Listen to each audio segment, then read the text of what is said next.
up guys, nous demain, j'espère que vous êtes bien installés parce qu'on va lancer la série dans le cadre de la campagne de l'employabilité avec CNV et UDTS. On va parler d'employabilité, de jeunes, de syndicats, de droits, de plein de choses.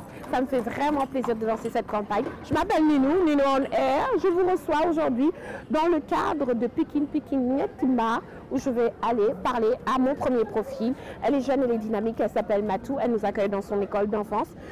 Ça me fait plaisir de la voir. Qu'est-ce qu'elle va nous apprendre en tant que stagiaire, impliquée dans un syndicat? Qu'est-ce qu'elle va nous apprendre dans sa vie et sa recherche de boulot? C'est tout de suite avec Matou.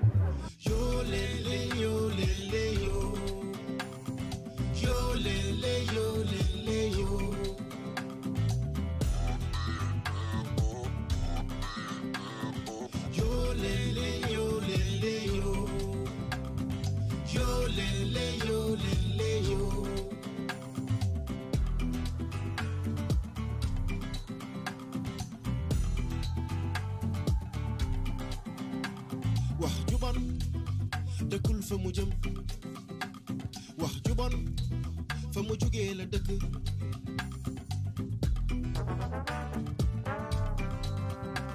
wax ju bon. Hello mes loulous, ça me fait super plaisir de vous retrouver pour cette première interview avec le premier profil de la campagne sur l'employabilité. Je reçois aujourd'hui, en fait elle nous reçoit, Matou, dans son école qui se trouve à Pékin. Matou, comment vas-tu? Ça va Ninou, je vais bien, alhamdulillah. Tu as choisi pas n'importe quelle école? Non. Tu as choisi quelle école? J'ai choisi mon école, ouais. Progrès Excellence à l'INSAO. Represent Progrès Excellence, comme bon guys, ça me fait trop plaisir d'être là. Tu nous accueilles dans un cadre intime. Est-ce que tu peux te présenter pour nos followers? Bonjour, c'est Matou Sarr. Je suis en licence 3 journalisme et communication à ENSUB Afrique. En même temps, membre de UDTS, Union démocratique des travailleurs du Sénégal. Merci. Waouh, le CV. Ok, Matou, où est-ce que tu vis? Tu vis avec qui? Qui est Matou? Quand est Matou? Oui, moi je vis avec mes parents, mon papa et ma tante. Voilà, en grosso modo.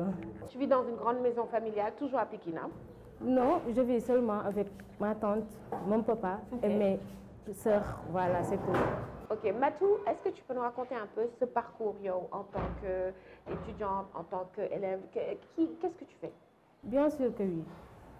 Comme je le disais le début, je suis en licence 3 journalisme et communication. En même temps, je suis à MTN Production qui se trouve à Kër Mbaye Fall. Voilà. Super. Donc toi, ton domaine, l'idéal serait que nous liguions ici audiovisuel, mais tout ce qui est télé, radio et tout ça.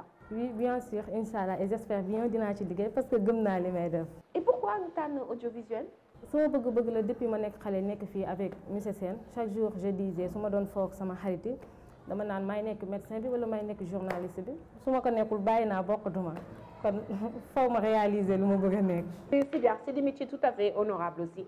Et justement pour se reconcentrer si yow lu nga bëgg a def yow en ce moment tu es à la recherche de stage, tu es en stage, comment ça se passe pour toi? Si ça se passe bien, ça se passe mal parce que des fois da ngay dem ci agence yi di déposer pour stage ñu lay def yenn tentative yi comme yu am dans les lieux de travail comme tous les travails ñu naan la boo tëddul ak man soo deful ak man lii doo am lii voilà metti na tamit mais chaque jour foo nekk rek da ngay gëm sa bopp parce que luñ la yaree sa kër luñ la yar ci école bi ak ci mbedd bi boo génnee rek sa yaru kër bu dominé rek lu baax ngay am incha allah. Donc da nga bëgg a wax ni que yow da ngay génn école am sa diplôme licence 3 nga ne je vais conquérir le monde dem di déposer sa jàng pour présenter sa xam-xam ay des hommes ñoo fekk si la ne la ah soo bëggee am dara il faut nga am lii. Quand tu as entendu ça première fois lan la la def? metti na trop moo tax chaque jour lu may nekk rek dama si wane jom fulla ak fayda ndax noonu lañ ma yaree.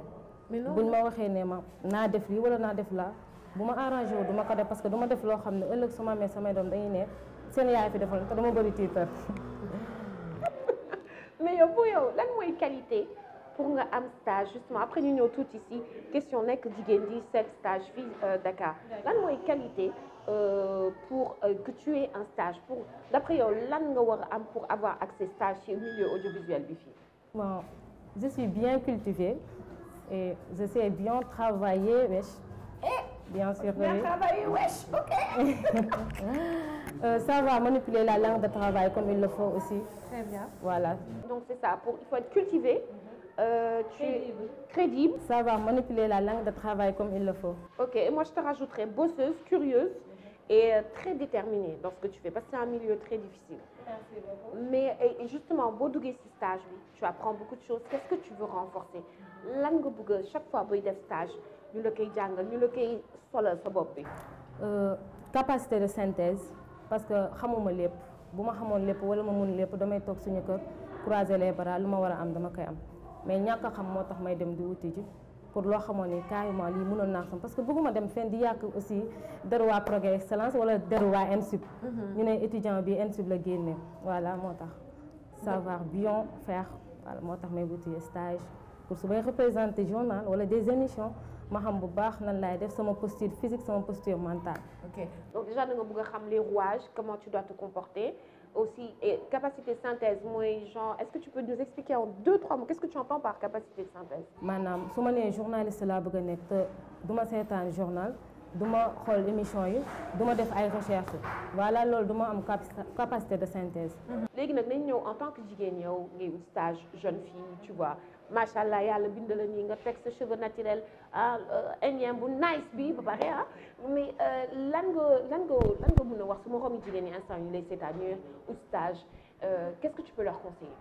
waaw sama moroomu jigéen ñi li ma leen mën a wax bëri na parce que nit soo nekkee ci dara rek comme li ma waxoon ci début bi da ngay gëm sa bopp xam sa bopp xam fooy teg sa tànk bu baax alal bu mu la jaral yenn yi parce que bu ñuy liggéey pour ñu am dara la pour mën a dimbali ñi nga xam ne dañoo yaakaar mais boo bëggee loolu am doo def loo xamoon ni que chaque jour dañ la koy xoolee lu lay ñàkk loo fayda nañ gën a góorgóorlu gën a xam suñu bopp parce que nee nañ ñaari loxo mooy takk tubéy ko mooy takk sa.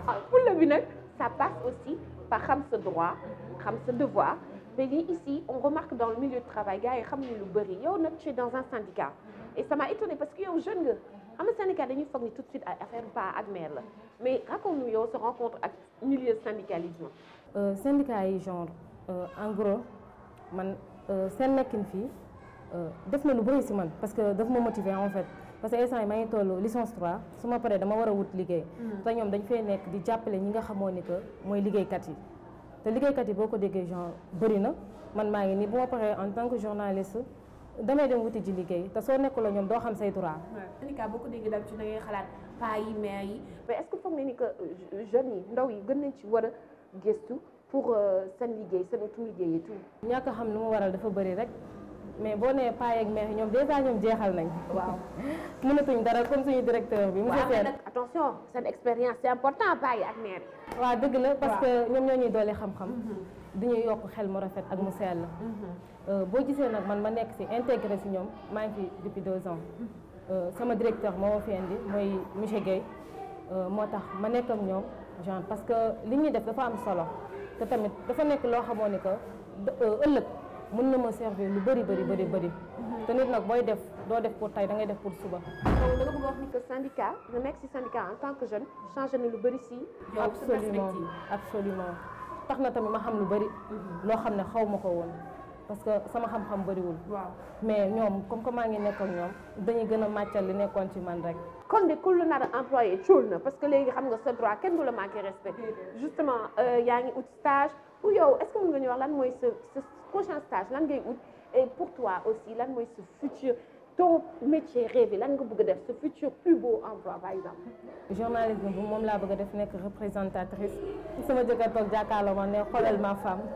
Matou bëgg naa merci beaucoup si lu ñu accueillir fii bëgg naa man ak yow ñu tourner ñu ne 1 2 3 ñoo far boulot jeune parce que ça se fait pas sans vous. Oui, absolument. 1 2 3 ñoo far boulot jeune. Merci beaucoup. C'était Matou, notre premier profil. On se donne rendez-vous pour notre prochain profil dans la campagne employabilité avec CNV et UDTS. Bye.